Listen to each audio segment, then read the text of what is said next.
Hello everyone, good morning. তোমরা কেমন আছো? আর তোমাদেরকে স্বাধীনতা দিবসের অনেক শুভেচ্ছা ও ভালোবাসা। তো এই ভিডিওটা শুক্রবারের আমি আজকে দিচ্ছি, কারণ আমার ভয়েসটা কালকে দেওয়া হয়নি, আজকে দিয়েছি, তাই ভিডিওটা আজকে দিচ্ছি। তো সকাল সকাল বোনেদের এখানে মাছ নিয়ে এসেছিলো একটা জেঠিমা, তো তাই বোন মাছটা নিচ্ছিল। আর এদিকে ধোয়াও হয়ে গেছে বোনের। তো আমি এখন যাব ব্রাশ করতে। আর এই যে বোনেদের এখানে আমি একটু ঘুরে ঘুরে ব্রাশ করছিলাম, দেখে দেখে এদিক ওইদিক। তো এই যে আমার এবার মুখটাও ধোয়া হয়ে গিয়েছিল, মুখটা এদিকে ধুচ্ছিলাম, তো আমার মেয়ে বললো আমাকে কী খিদে পাচ্ছে মা।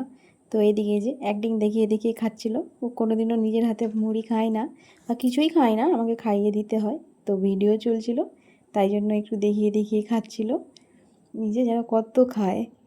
অ্যাক্টিং দেখালেও ও খাচ্ছিল না, আমাকে খাইয়েই দিতে হচ্ছিল পরে। তো এই যে কত ঢং করছিল। খাওয়ানোর পরে আমরা একটু চা খেয়ে নেব, বোন আর আমি দুজনে মিলে। আর এই দিকে দেখো, একজন চা খাবে বলে আবারও অ্যাক্টিং দেখাচ্ছে। তো এরপরে আমি স্নান করতে চলে গিয়েছিলাম, কারণ পুজো করতে হবে তাই। আর ওয়েদারটা তো একদমই মেঘলা মেঘলা ছিল, জামাটাও আমি মিলে নিচ্ছিলাম, এরপরে পুজো করতে চলে যাব। এই যে আমার গোপাল সোনাকে আমি পুজো করছিলাম। তো বাড়িতে তো পুজো মাই করে, তো আমি এখানে বোনেদের বাড়িতে গোপুকে নিয়ে এসেছিলাম, ওই জন্য পুজোটা আমিই করছিলাম। তো ক্যামেরাটা আমি সাইডে রেখে দিয়েছিলাম, ওই জন্য ভালো করে বোঝা যাচ্ছিল না, তো তোমরা তোমাদের মতো অ্যাডজাস্ট করে নিও। তো এদিকে দেখো আমার গোপালকে কত সুন্দর লাগছে, তাই না? প্রাণটা জুড়িয়ে যায় গোপালকে এরকম দেখলে। তো এদিকে পুজো করতে করতে ওইদিকে দেখলাম বোন ভাতও বসিয়ে দিয়েছিল। তো এই যে বোনের এদিকে ভাত হয়ে গিয়েছিল, এবার মাছটা ভেজে নেবে। কড়াইটা গরম হয়ে গিয়েছিল, এই যে মাছগুলো ভেজে নিচ্ছে। মাছটা ভাজা হয়ে গিয়েছে, এই যে তুলে নিচ্ছে এবারে।